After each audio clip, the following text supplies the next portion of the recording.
Okay, so today I will be reviewing White Lightning.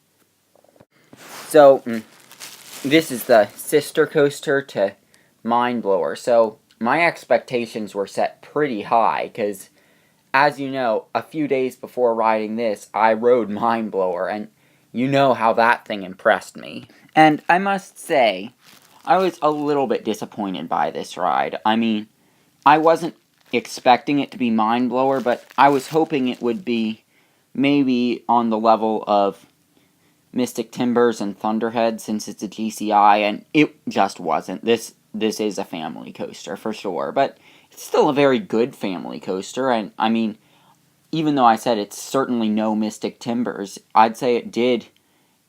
I did experience the Mystic Timbers effect with this, where the more I rode it, it grew on me, and I liked it a lot better as each time I rode it. And I rode this thing plenty of times, because there was absolutely no line.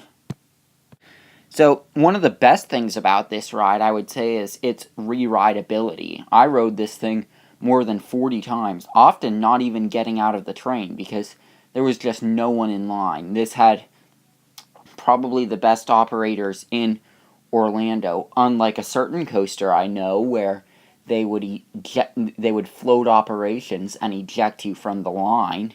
That's a hint for what tomorrow's review will be. Speaking of the hint for tomorrow's review, I will start doing these in all my videos, but if you guess correctly, you will be getting a shout out in the review for that coaster if you guess correctly. So please participate in the comments and guess what the next review will be. So after going down the drop, if you can call it that, you go through a series of airtime hills which will either give no or minimal airtime. So, the first half of the ride isn't outstanding with airtime.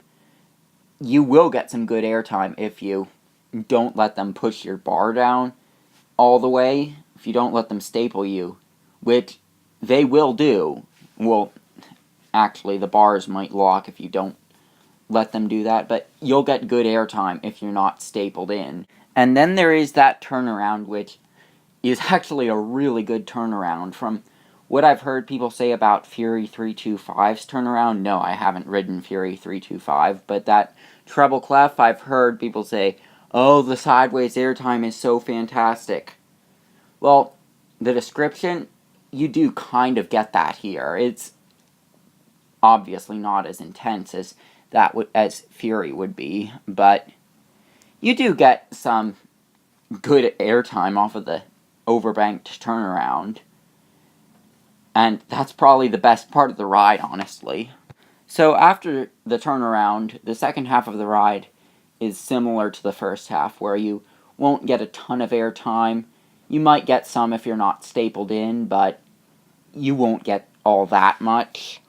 So I would say it's definitely worth going here for the credits, but I would say White Lightning is more of a family coaster than it is a thrill coaster. I'd say the best way to do it, which I did not do it this way, and I do kind of regret it, but do both Fun Spot parks on the same day. It might take like 4 hours for a coaster enthusiast to do that, because the wristbands are good at both.